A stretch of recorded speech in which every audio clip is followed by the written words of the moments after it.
எல்லாருக்கும் வணக்கம். சென்னா மசாலா எப்படி செய்யுதுன்னு அந்த வீடியோவில் போட்டிருக்கேன். வீடியோ ஸ்கிப் பண்ணாமல் பாருங்கள். அதுக்கு முன்னால் சப்ஸ்கிரைப் பண்ணாதவங்க சப்ஸ்கிரைப் பண்ணுங்க. வாங்க வீடியோக்குள்ளே போகலாம். 250 கிராம் சென்னாவை நைட்டே ஊற வச்சுட்டேன். ஒரு குக்கிங் பவுல் வச்சுக்கோங்க. கொஞ்சமாக ஆயில் விட்டுக்கோங்க. பட்டை, லவங்கம், சோம்பு, பிரிஞ்சி இலை கொஞ்சமாக வாசனைக்கு போட்டுக்கோங்க. ஒரு 2 பெரிய வெங்காயம் கட் பண்ணி வச்சுருக்கேன் நான். 3 பச்சை மிளகா போட்டிருக்கேன். 5 மிளகா போட்டிருக்கேன். கொஞ்சம் கருவேப்பிலை போட்டுக்கோங்க.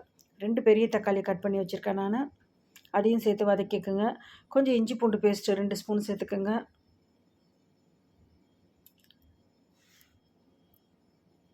நல்லா வதக்கிக்கோங்க. கொஞ்சம் புதினா சேர்த்துக்குங்க. கொத்தமல்லி இருந்தாலும் கொத்தமல்லி சேர்த்துக்கலாம். நான் புதினா போட்டிருக்கேன். கொஞ்சமாக தேவையான அளவு உப்பு சேர்த்துக்கோங்க. கரம் மசாலா 1 ஸ்பூன், தனி மிளகாத்தூள் 2 ஸ்பூன் சேர்த்துக்குங்க. இது நல்லா கொதிக்கட்டும். சென்னாவை நான் தனியாக வேக வச்சுருக்கேன். கொஞ்சம் சென்னா மசாலா ஒரு 2 ஸ்பூன் போட்டுக்கோங்க. சென்னாவை தனியாக வேக வச்சுட்டு பாதி எடுத்து நான் அந்த குக்கிங்கில் போட்டேன். முழுசாக போட்டால் நல்லாயிருக்கும். பாதியை நல்லா மசிச்சுக்குங்க. மசித்து அதிலே சேர்த்துக்குங்க. அதில் சேர்த்து நல்லா கிளறுங்க. கடைசியாக இறக்கும்போது நல்லா குக்கிங் ஆகிட்டே இறக்கும்போது கொஞ்சமாக கொத்தமல்லி சேர்த்துக்குங்க. பாருங்கள் எப்படி கிரேவியாக வந்துடுச்சு.